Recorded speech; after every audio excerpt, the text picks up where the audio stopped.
Well, welcome back to the One Big Thing. I am your host, Steve Campbell. This is going to be another exciting conversation today. But first of all, I want to thank all of you that tuned into last episode with Bradley Rose of Peloton.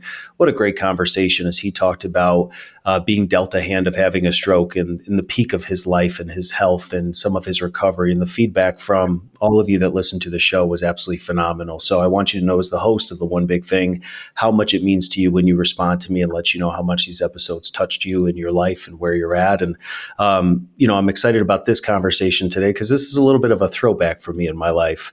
There's been people in my journey that have influenced me in incredible ways. I don't know that I've really gotten into a lot of my story outside of the first episode with my wife.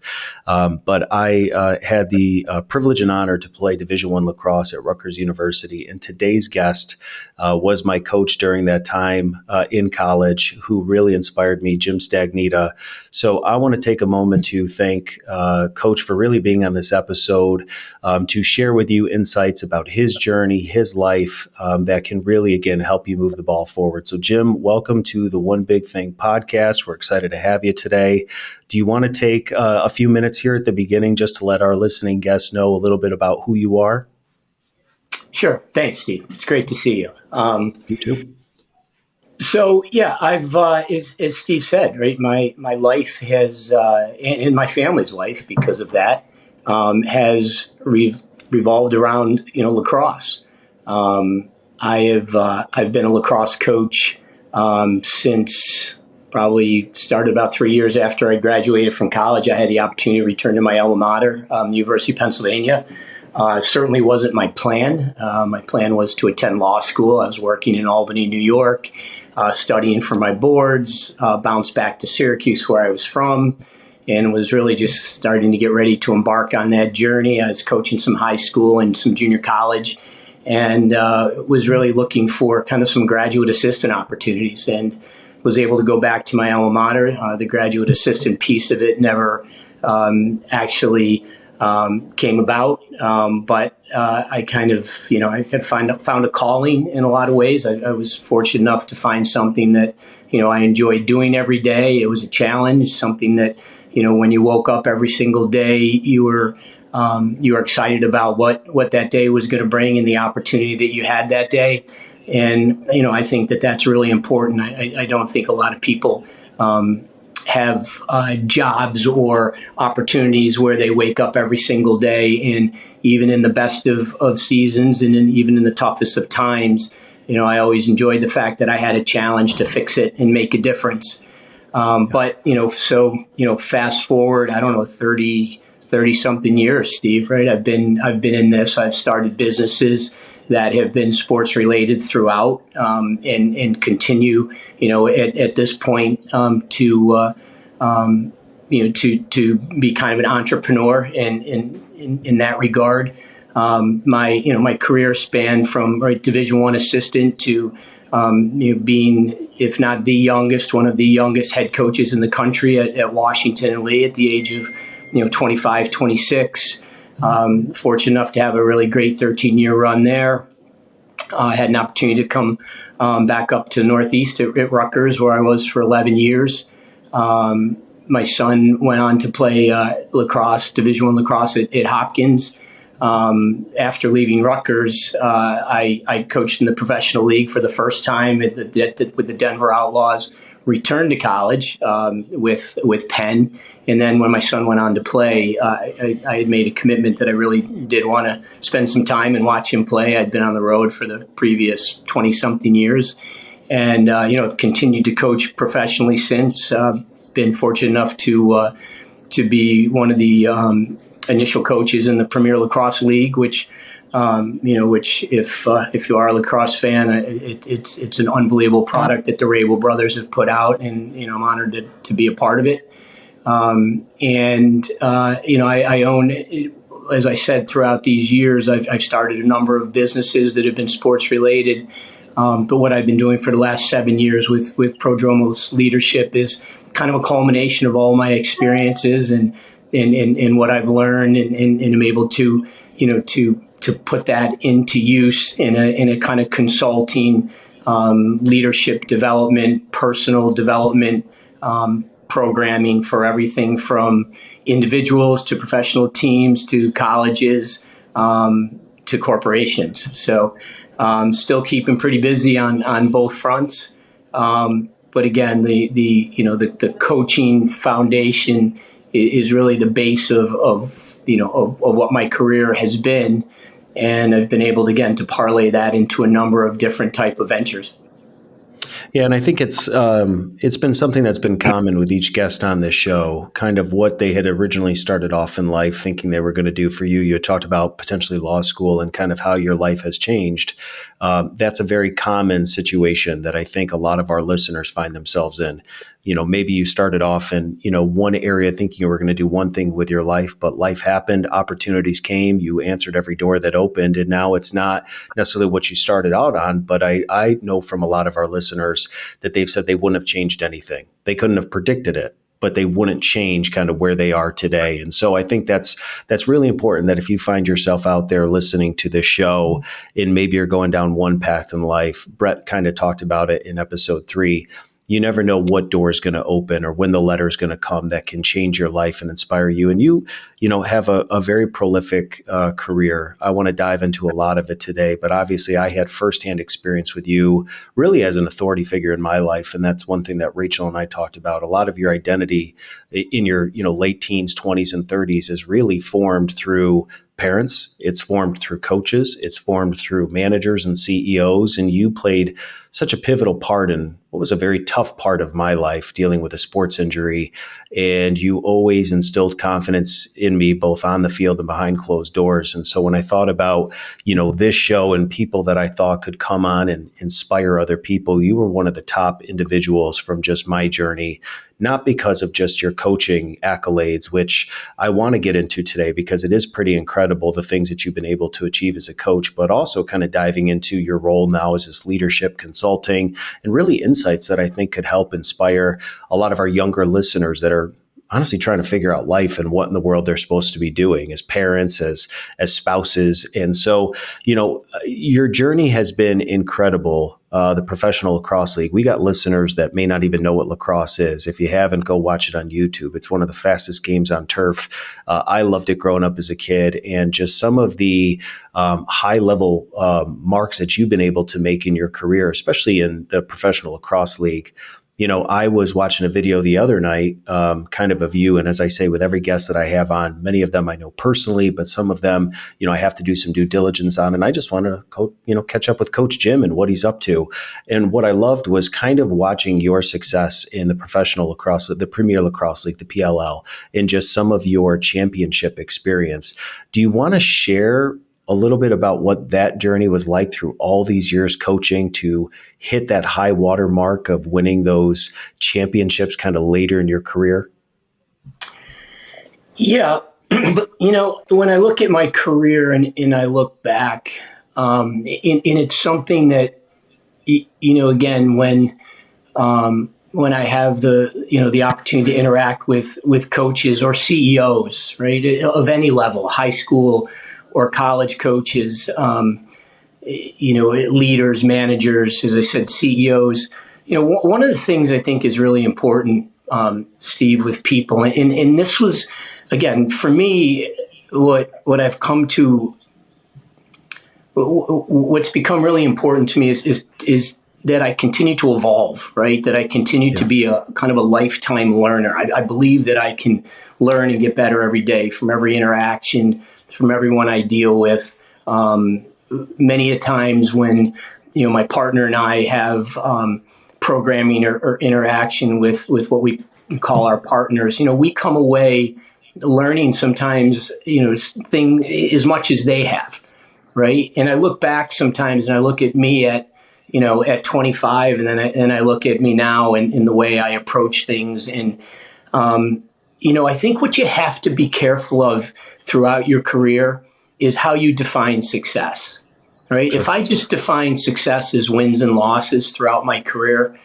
it might be a 50-50 proposition.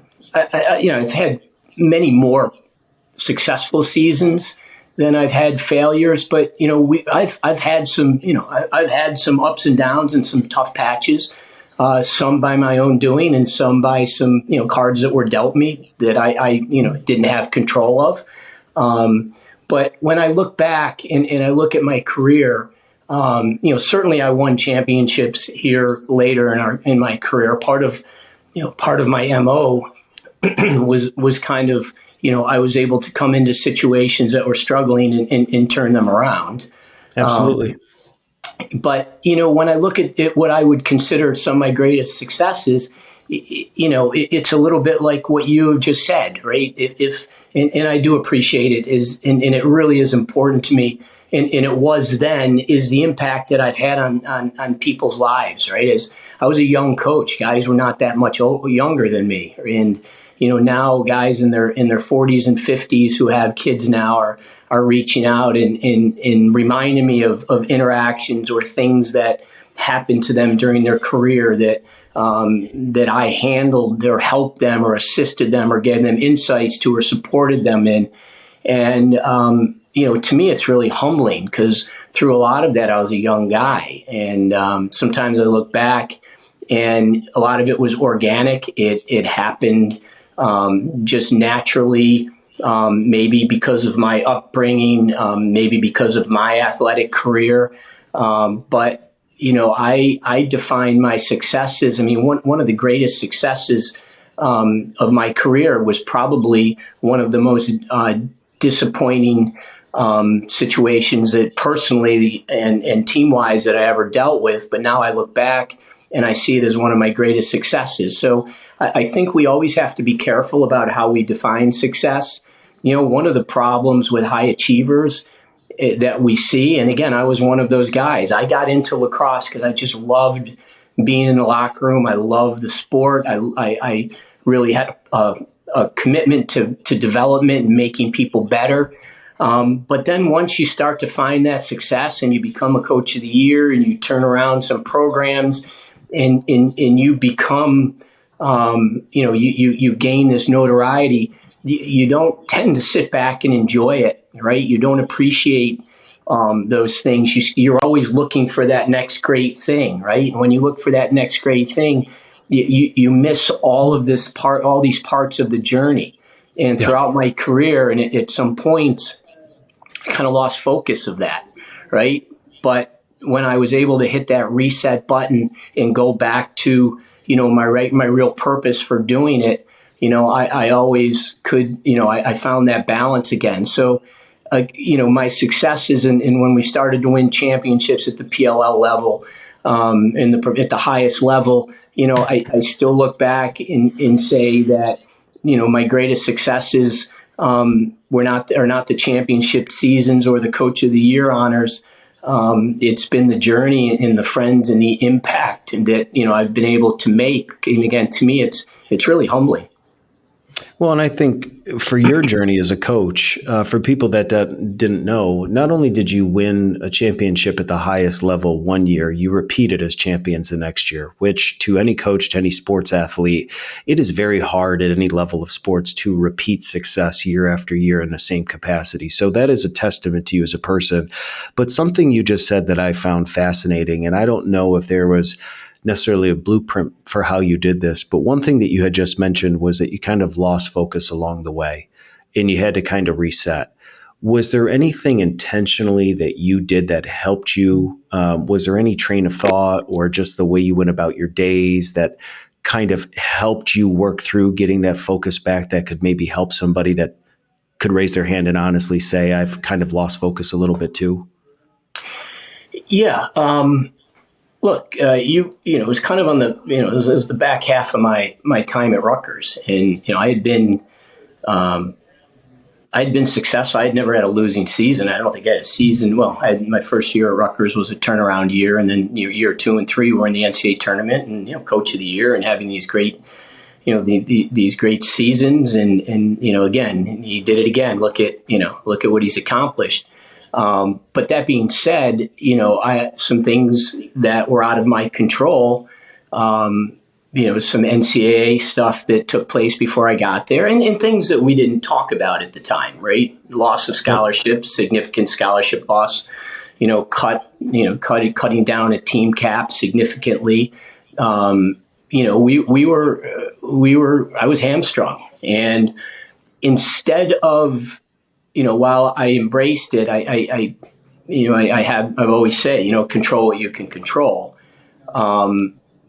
What I did during that period of time was, instead of just focusing on kind of the development in getting the most I could out of the people that were there, and the people that were there, they deserved a little bit better at that time, because they came in, with very little to no scholarship money, and were willing to do something for the program and for me as the coach, that was a little bit different from what other Division I athletes were doing at the time. They showed up with a belief and not a lot of money and a promise, and they fulfilled their commitment and their obligation. And what I did at that point was, when we were close. We were losing a lot of close games with guys who were just playing as hard as they possibly could. We weren't as talented at that time as our competition necessarily, and we weren't as deep,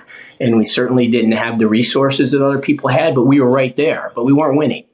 And what I did was, I just pushed harder, right? I tried to squeeze harder. I tried to get more out of people, which I've always done and been successful, but it was to excess, right? It was, I was trying to, to make lemonade out of lemons at the time. And I was not doing it in a way that was necessarily positive or developmental, or honestly, Stephen, it was fair to guys.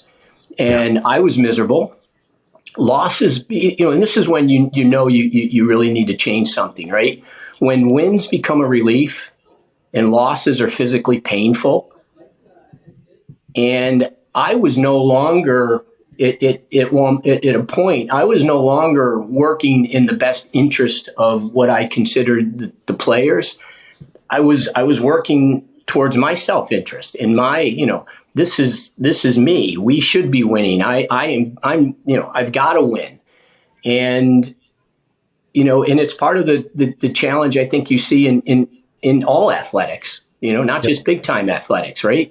When you're under pressure, whether it's real or perceived, you tend to go away from your morals, right? You tend to do things that you wouldn't necessarily do, if you were just left to your own devices without the pressure of being successful.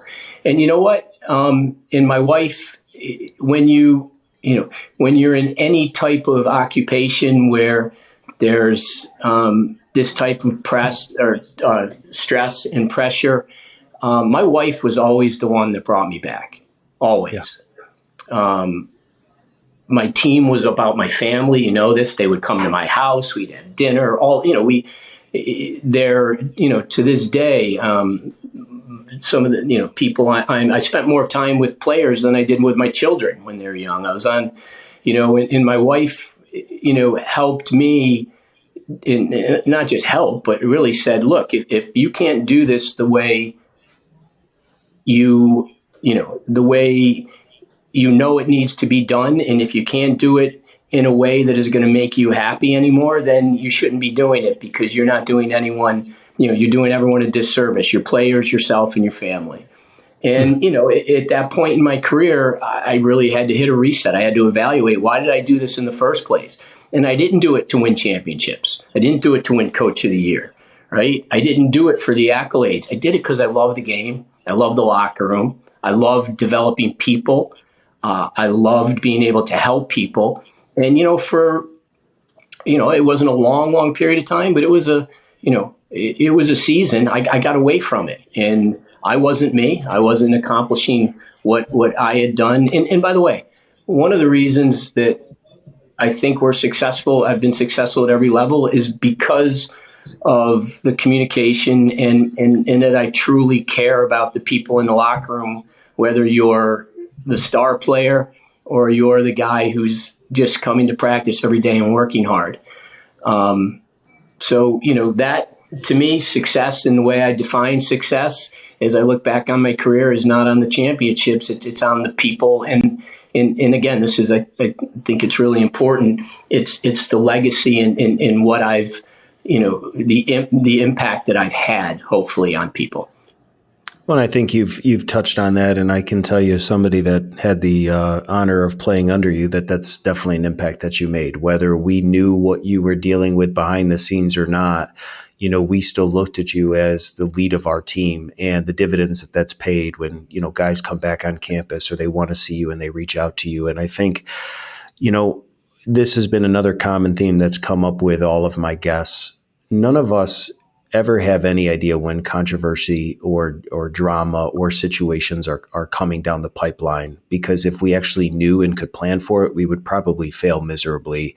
We'd become so overwhelmed if we knew what was just around the corner, whether that's in your career and situations you're going through that you didn't ask for, whether that's like Bradley talked about on the last episode, walking out of a gym in the peak of his health career and not knowing where he was because he had a stroke that no one told him he was going to have, in just situations that we all find ourselves in. But what I think is incredible is it's what you do with that in those situations that you didn't ask for that really shapes who you are as a person. And a common thing that's come out from a lot of these conversations, my wife was my very first guest on this show because she's the behind the scenes one that challenges me in a way that no one else can.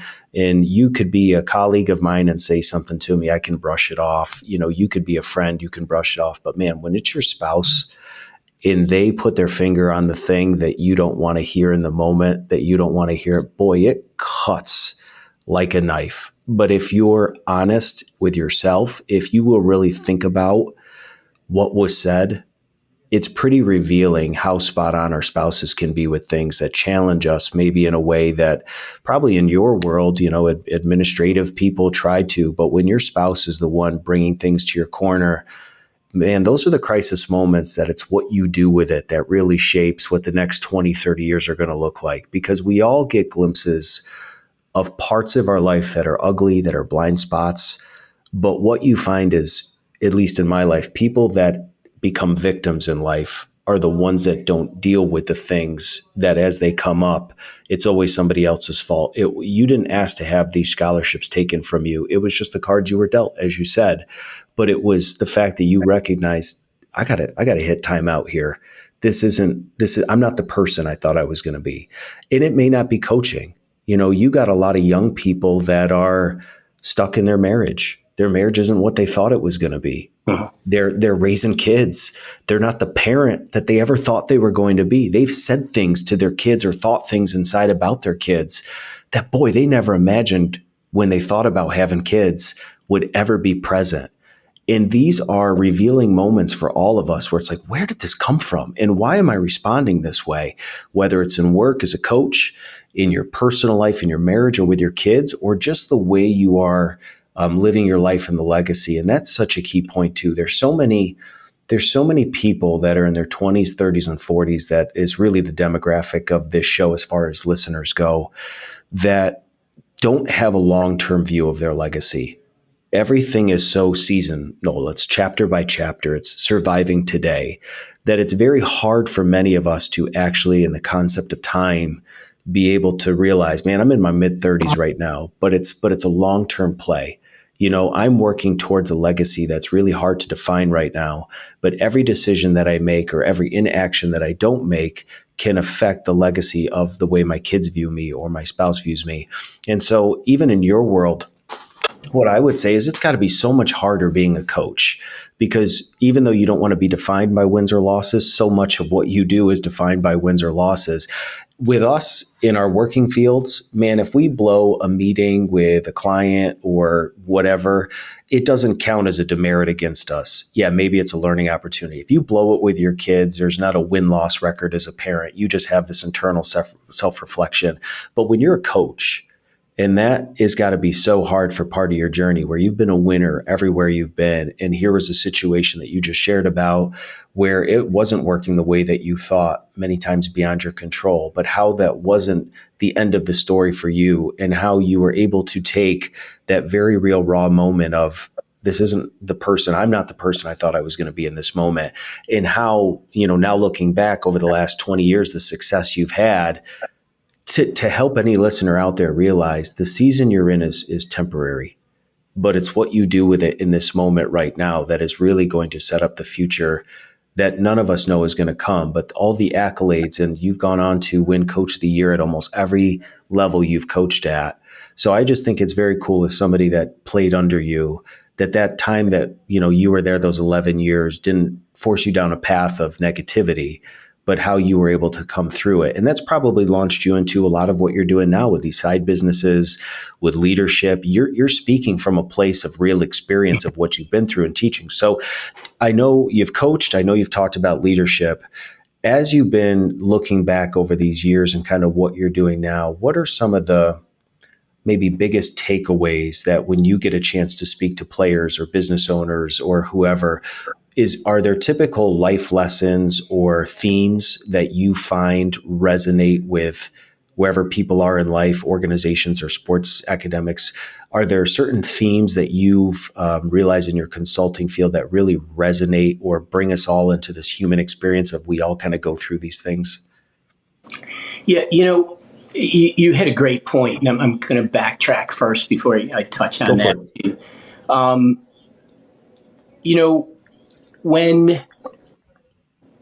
When you hit that reset button, or you stay true to yourself and your beliefs, the outcome at that time, in my case, wins and losses, or decisions that I made that I felt good about and was doing the right thing. At the time, it did not serve me well. But at this point in my life, I would really regret if I had done it in a different way, right? If I had let all those guys go that came in with no money and just restacked the deck like some people thought I should have. Those guys deserve better than that. And, one thing I've always been is loyal. And that's not the first time in my career that has been the case, right? I can always hopefully find a way to take care of the people who have had the best interest of the team and the organization in mind. And again, if I look back and I had done some of the things that maybe some people thought I should have done at that time, I'm not sure I'd feel very good about myself. And I don't think there'd be, and I think there'd be people out there that would have had a negative impact on them in their lives.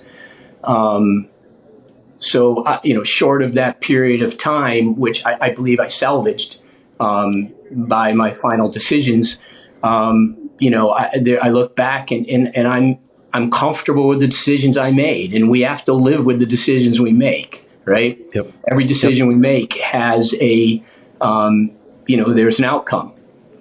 So that being said, over a career, right? What do you look at? Like, what is there at the end of the day? It's your legacy, right? It's, as a leader, you're judged by the people that you lead, right? How they act, the decisions they make, the people they become. That's a direct reflection on you, and the it's a direct reflection on you and the impact you've had on those people, right? Mm-hmm. I have become so much better as my career has progressed. I think I've always communicated. It is important to me to communicate individually and as a group, and to know the people and to know their challenges and to be there to support them and help them. But look, at the end of the day, if your people believe that you have their best interest in mind and they believe that you care about them, they will do anything for you. You can coach them hard. You can push them. You can demand of them. But if they believe that you care about them and you have their best interests in mind, even with the professionals, right, it's a little bit different because there is a business piece to it. But, one of the things that I get everyone to try to get everyone to understand is what happens during those 48 minutes in a pro game or 60 minutes during a college game. That's the game, right? Yep. The rest of it is what's really important, right? So, I I believe that, it's important to, to really try to understand, right? We all tend to come at things from our own perspective. A kid's not working hard, or he's late for things, or he's just not performing, or you just recognize that he's not right in one way or another. We tend to assume, right? We tend to make assumptions. Oh, he doesn't care. It's not important to him. He's not a team guy.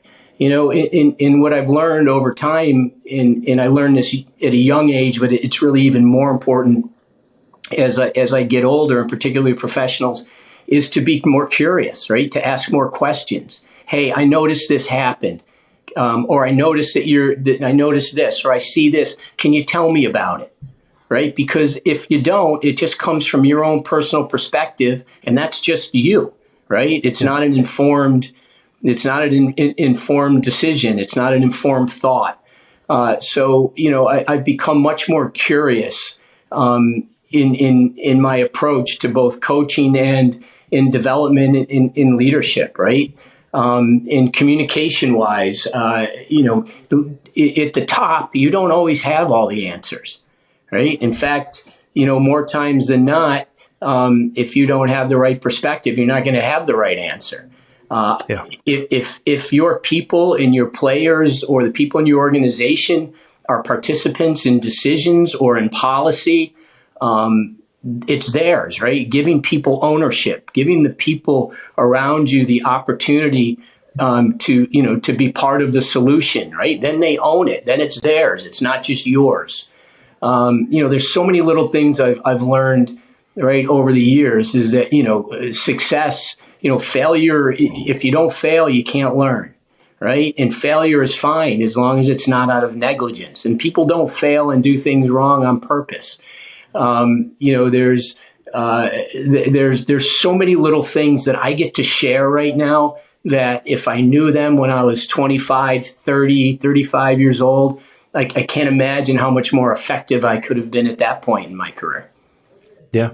I mean, anything just along those lines that, if you had an opportunity to share kind of the cheat package, if you will, not the fast pass to life, but Jim looking back on his life, if you had a group of young people that, are trying to figure things out, a lot of our listeners are thrust into leadership positions right now in their careers and organizations that they don't feel qualified. They may never say that out loud, but maybe they've been moved up to ranks, they've been promoted, they've been put in positions where they have to make decisions which can affect the bottom lines of businesses or the health of their families. And that's a challenging place when you are honest with yourself and say, I'm still trying to figure out myself, let alone all these people that are responsible under my care. What would be kind of the biggest life lessons, takeaways, or little life nuggets that you could give to somebody that you wish you had known kind of in your 30s, that now looking back, through wisdom and experience, you're like, man, I wish I had known this aspect about life because it would have helped me so much? Steve, I think I did this pretty consistently, but I'm not sure I did it in a way always that was as understood maybe as it should have been, right? So, leadership is a verb. Leading is getting someone to do something. It takes action, right? And people talk about leading by example. When you lead by example, I feel like you're doing what you're supposed to do, right? And how do other people know that that's the right thing to do, right? Leadership takes work. You have to act, and you have to get people to act. But in order to lead people, I think you have to inspire them. You have to get them to believe that they can do something, right? Yeah. You have to have that faith in them, and you have to instill that. I believe that you can do this. It's helping people overcome fear. And like I said, as a leader, if you have the fear of bottom lines and you fear the failure, and you fear the end result, you miss the process. So I think the most important, and this is, you talked about winning back-to-back championships. One of the most important things I've learned over time is that it's the process that you have to focus on, not the outcome, right? If you're just focusing on the wins and losses, if you're focusing on the bottom line, you're missing all the things in between that are important to get you there, to getting you there, right? And when we talk about repeating as champions, we don't. We talk about the process. We talk about what we need to do week in and week out to get us there, right? You can't win championships. You can't hit bottom lines unless you do the things along the way, to get there. And then when you get there, what you have to do in order to stay there is you have to evaluate the process again, right? Not the outcome, the process. And look, as the person who leads that process, I think there's certain traits that you need to have and master that I think the best coaches and leaders have. And the first one I talked about is curiosity, right? You have to ask questions. You have to understand, right? Because you can't solve a problem unless you really understand and know what it is, right? We can't assume we know the answer, and we can't assume we know the problem if we don't ask people, right? Then when you're going to ask people questions, you have to have humility, right? You have to be, and again, this is hard as a young coach, right? It's hard for any coach because you're supposed to have all the answers. Well, leaders don't have all the answers, right? You have to have the humility to ask, and when you ask questions, you have to be willing to hear the answer, right? You have to be willing to not take, to not be upset or to push back. You have to be willing to consider what you hear, right? And then you have to have empathy. You have to put yourself in other people's positions. When I'm pushing these guys harder than they've ever been pushed, and they're trying to do everything they can, I didn't have the empathy at that time to understand, or I had empathy, but you know what? I wasn't using it to understand what it was like to be in their position and have me pushing them like that. Yeah. So, as a leader in any business, right, when you're pushing someone hard to get to a bottom line, there's got to be some empathy there to understand what it's like to be able to actually put yourself in that position. And I'm not talking about sympathy, right? Sympathy is just, oh, I feel sorry for you. Empathy is actually participating and putting yourself in someone's position and trying to help solve that. And at the end of the day, Stephen, this is a tough one, right? There's loyalty. And as a leader, you have to be loyal. And as a young person, you have to be loyal. But loyalty can't be blind. Sometimes loyalty is, hey, I love you. I appreciate you. But, man, I do not agree with what you just did. And, I'm going to help you and support you. And I think that's something that I was really, if I can say there's one area I stayed consistent with and was good at, and maybe it's because, I had made my share of mistakes as a college athlete and as throughout my life, is that when someone, when one of my guys took a misstep or did something wrong, regardless, okay, I was there to tell them, look, I love you.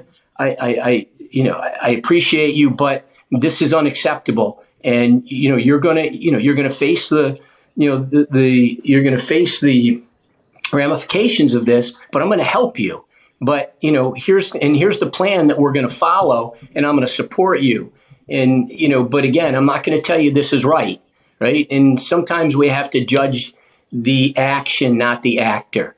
Right. And again, we take things personally when people do things that we, people on our team or people we support or people that work for us, we tend to be disappointed. Right. Let's be disappointed in the action, even with our kids. Right. Let's be disappointed in the action, not the actor.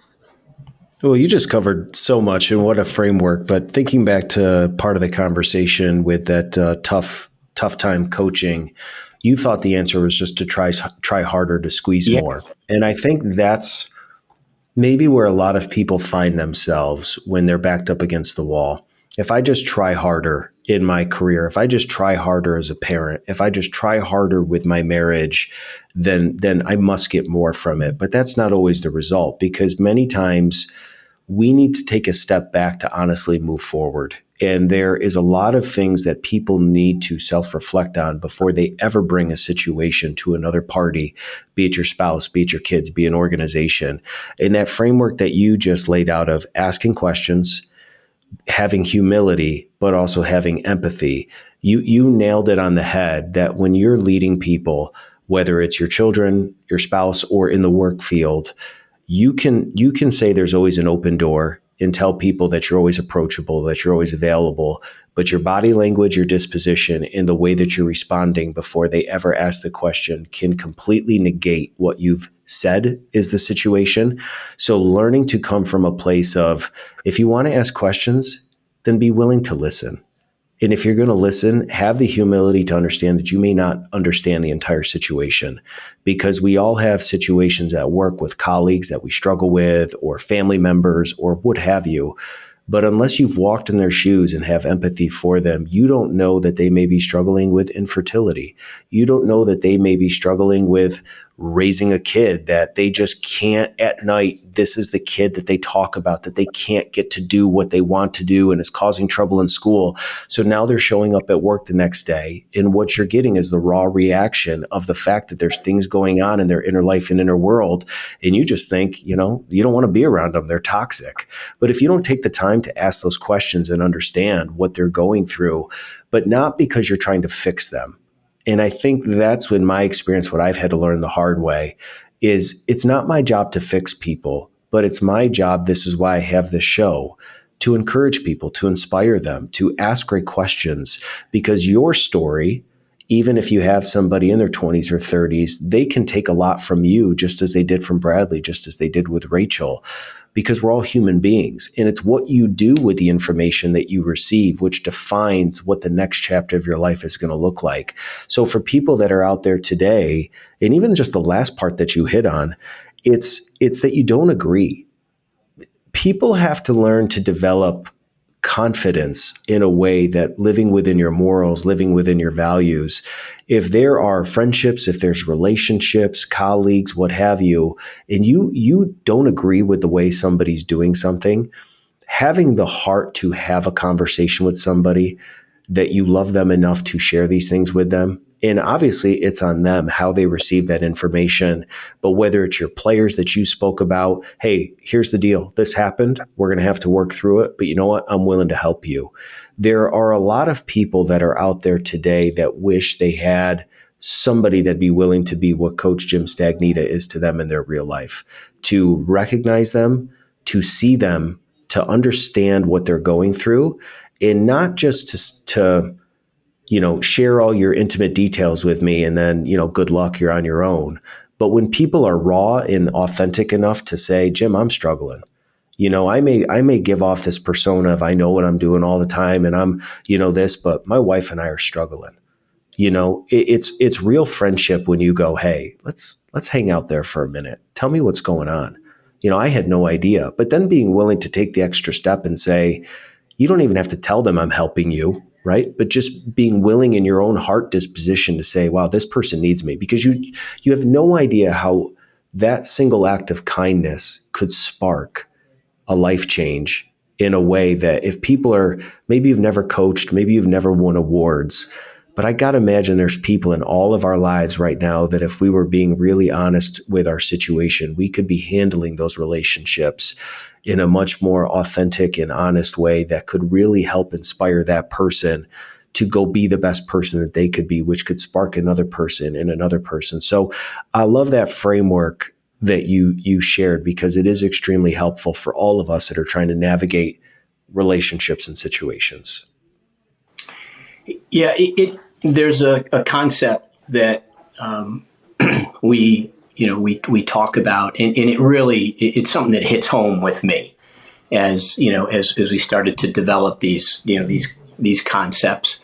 And it's as a leader, like you said, we have bottom lines and wins and losses and things that and as a young leader, in particular, we tend to want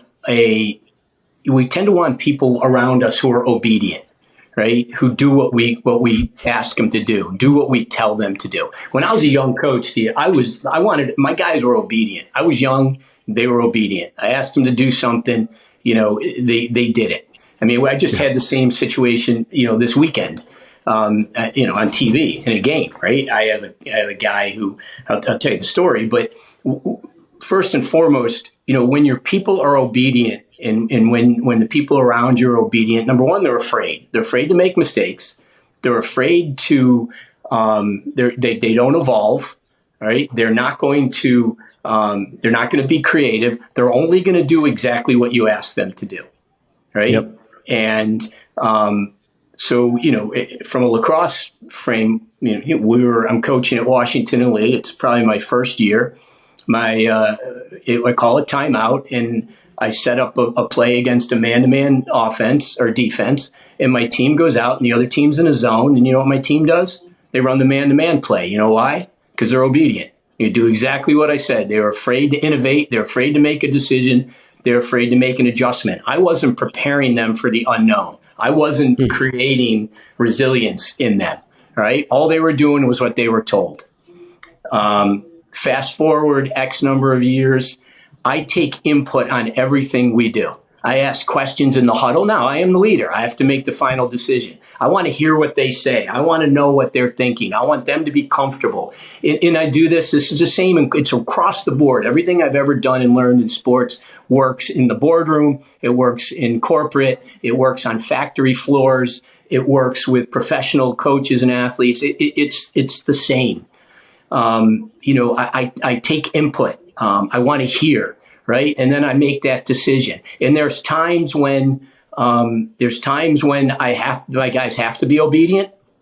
And there's times in which it's very few, but I want them to be able to go out there and make their own decisions, because if they don't, they're always going to be relying on me. Right. So my organization can't be successful if everybody's waiting for me to make a decision and they can't make a decision on their own. So what I want, and I think what we want is leaders and coaches, and even as parents, right? We want discipline, right? And to me, discipline is doing the right thing at the right time for the right reason, regardless of the outcome, all right? Yep. There's no rules anymore in my life. There's guidelines, because guidelines can give you a direction. But you know what? At the end of the day, if you have rules, they're going to be broken. Every situation is different, right? So at the end of the day, we want discipline instead of obedience. Obedience stifles growth. It stifles end result and success. So, I have become, the idea of obedience to me it's funny for someone who that was such an important part of what I did at one point in my career, that I look at it now and I go, oh my God, I can't believe that was the thought process at that time.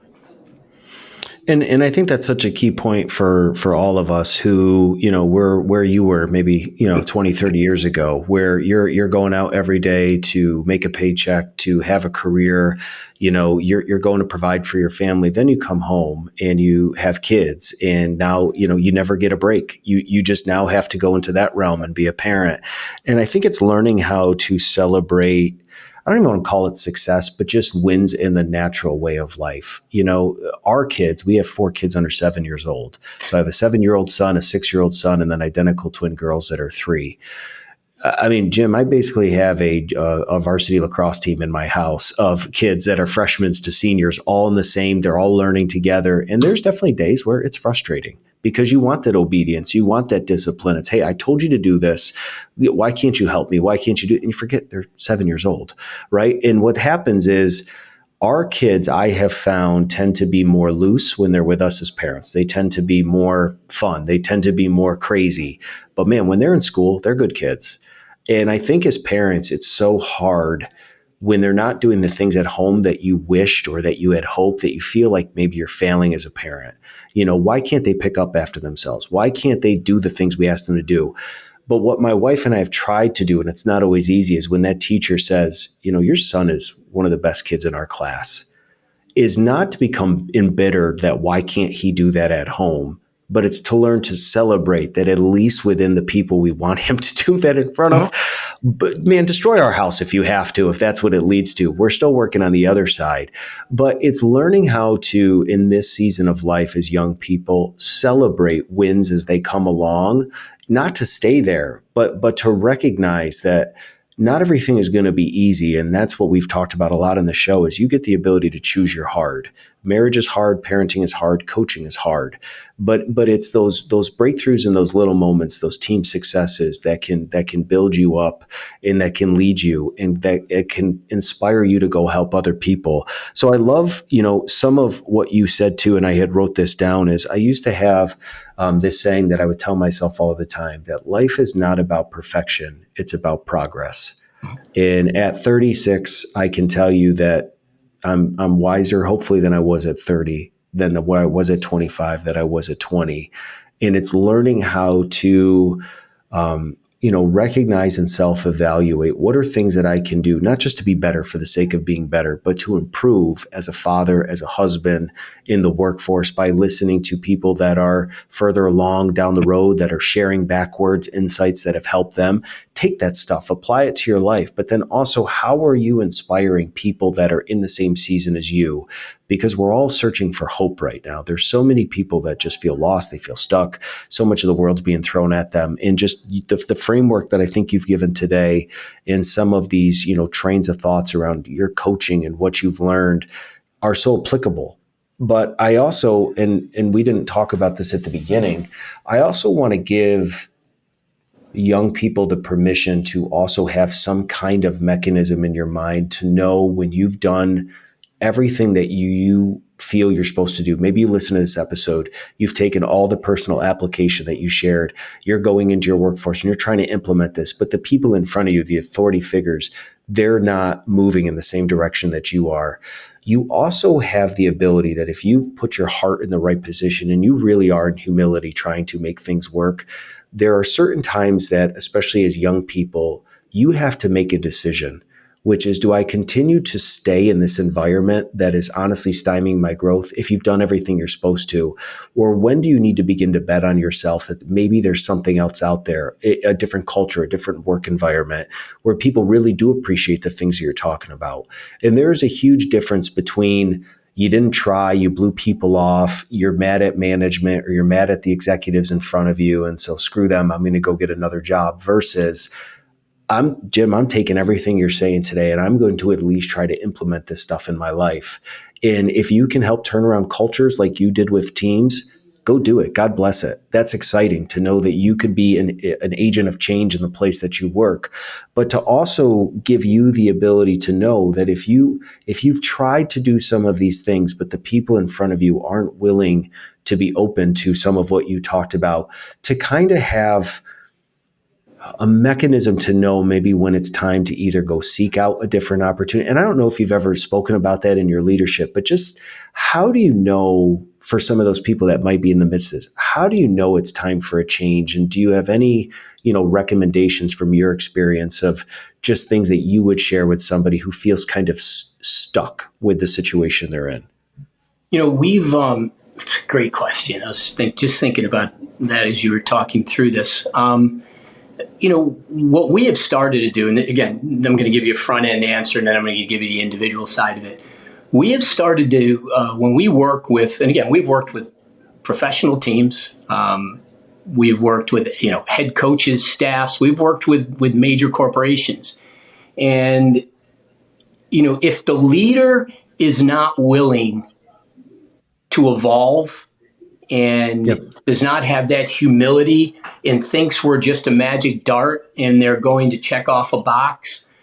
We learned early in our experience that when we do our initial, when we have our initial conversations and we do our initial kind of reconnaissance with them, if we sense or because we will push and we'll challenge right away that the leader and the leadership and the people at the top are not, willing to open up and have humility and evolve, we won't work with them because it's just it's not in their best interest. It's not in ours. When you are in a situation where it goes right back to what I said, Stephen, and I think you can put this into context in anything you do, right? For me, it was when the wins were just a relief and the losses were painful, okay? When you wake up and you don't want to go to work, When you wake up and you feel helpless, or you're at work and you feel like there's nothing you can do to to solve a problem. There's no opportunity for you to grow and evolve, and you feel like you're not being heard, right? That's a big part of a culture, right? Are you being Yep. heard? Do you feel like you're being appreciated, right? In appreciation, leaders have to appreciate people. If you don't feel heard, appreciated, and you feel like you're stuck, that's when you start to do the stuff that we talked about, right? You feel like I'm going to work harder. Well, you work harder, but you're not working smarter, which is a real thing, right? You tend to go away from your course and who you are. And when you start to do that, either you have to recognize it, or you have to have that significant other in your life, like our wives, who tell you, hey, you're not handling this right. You're not going in the right direction. You need to change, and you need to adjust this, or, it's before it becomes even more of a problem, or you get to a point where, you're not going to be able to get out. And I think that Yeah. happens to a lot of people. I think they stay too long and they eventually can't get out. Yeah, So, because maybe they just don't know some practical ways to do it. And where I want to challenge our listeners is, if going to work makes you embittered, then how can you be the parent that you're supposed to be? Because whether you realize it or not, if during your 9 to 5 or whatever work you do, you hate being there, it is very hard for us to separate something that consumes 70 to 80% of our lives, which is our work, to then all of a sudden put a happy face, come home, and be the intentional parent that you need to be with your kids, or to love your spouse because you're thinking about work the next day. And even in my own personal career and kind of where we are today, I would have never thought that I'd be owning a business with my business partners and being a podcaster. That was never on the docket. But I remember those days when I was in my corporate job and putting out fires every single day. And I thought, this is not what I want to do. And I think there's a lot of people that are listening to this show. Some of them might be in, cloud nine of their life. They're living their best life, and you keep doing that. But there's some people that are tuning into this episode today and saying, Jim, I want to apply some of the things that you talk about, but I don't know if I'm in the right situation to do that. And I want to challenge you, as somebody that is the age of our listeners. There's a right way and a wrong way to do it. Don't get just fed up with the fact that things aren't going the way that you want to go, that you just quit your job and you don't even know what comes next. Be wise, be smart. In 2023, we've never been more connected to other people. It's okay to send messages to people that you know, at companies that you admire, or to reach out to people that have been a part of your journey in your life and say, Jim, do you know of anybody that's hiring? I'm looking for a role, while you're still in your job trying to make it work. And be smart about how you do it, but you got to be on the same page with your spouse. But I want to challenge people that if the last few years between COVID, health concerns, we realize how incredibly short life is. In the last thing that you want to do is spend years of your life in a place far too long that you become a shell of yourself for not your staff members, but for the people that really truly are dependent upon you, which is your family, it's your spouse, it's your kids. And if you find that you're in a position where, man, you just don't want to do today because it's tied to a job, it might be the right time to start looking for something different, but be wise about the way you go through it. So, Jim, I want to thank you for kind of what you've shared in this episode. I think it's really going to help inspire a lot of people. And I kind of mentioned here at the beginning that one of the practical things that I like to do with listeners is this concept of start, stop, continue. And this could be as applicable in your life as it is, but you can share something that you want to continue doing that's going well. Something that you want to start doing could be an aspiration, but something like you need to stop doing that you think could help inspire some of our listeners. Yeah, it's funny because it's something I think about all the time, right? And I talk about, I always say I'm going to do these things. And there's a handful of things. I mean, I live... where I am now is a place I never could have imagined. I live at the shore. I'm an upstate New York guy who lives, a block and a half from the ocean. I get to travel all over the country between coaching and work. My wife paid me, in a compliment the other day that really resonates with me, right? Our kids want to be with us. They come down to the beach. They come down to Florida.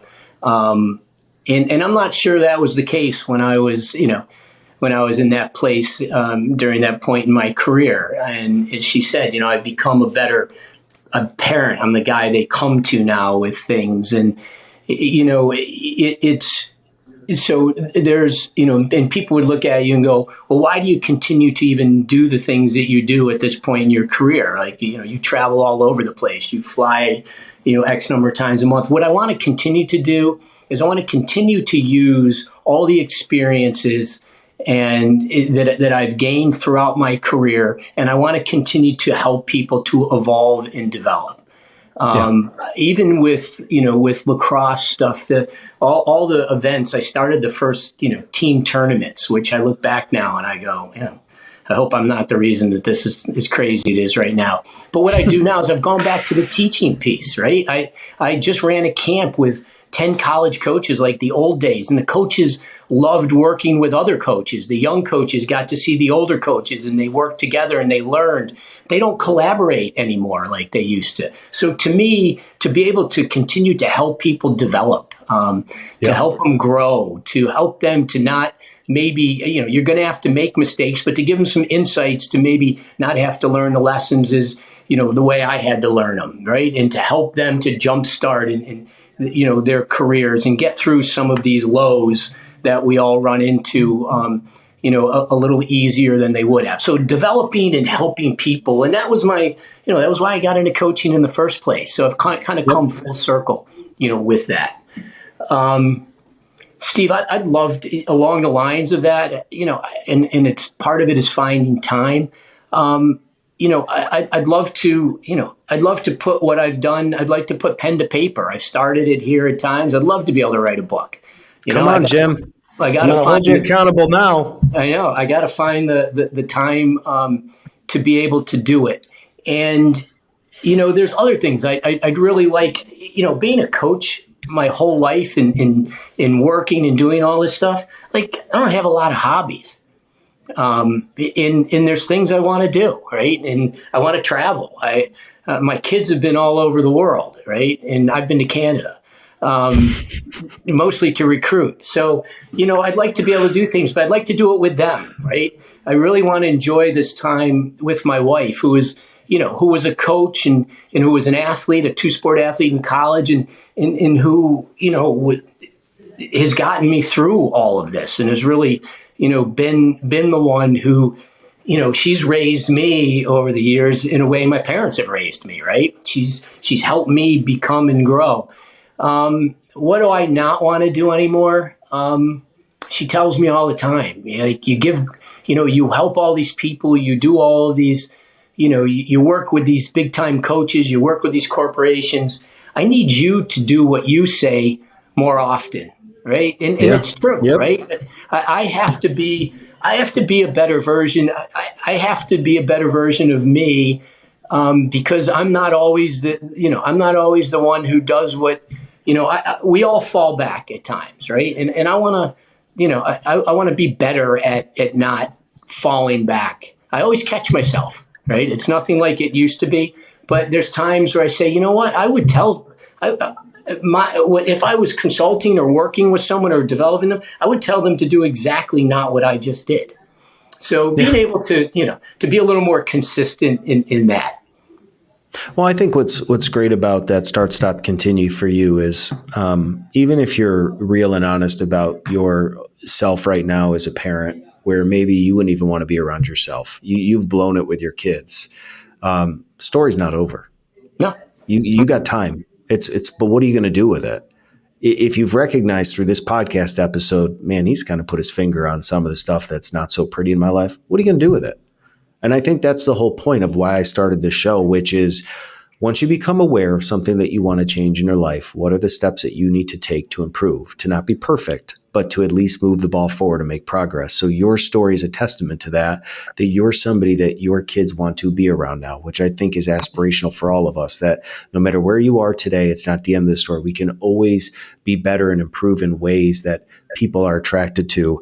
But I think you also nailed something too. And when you're a person of influence, when you're a person who puts yourself out there, it's so easy, even as parents, to tell your kids you can do anything you want to do. And you really truly believe it because you want to inspire them. You want them to believe in their core that they can do anything. And yet you don't feel you can lose weight. Yet you don't feel you can go start a business. Yet you don't feel like you can do half the things that you tell other people that you truly believe about yourself.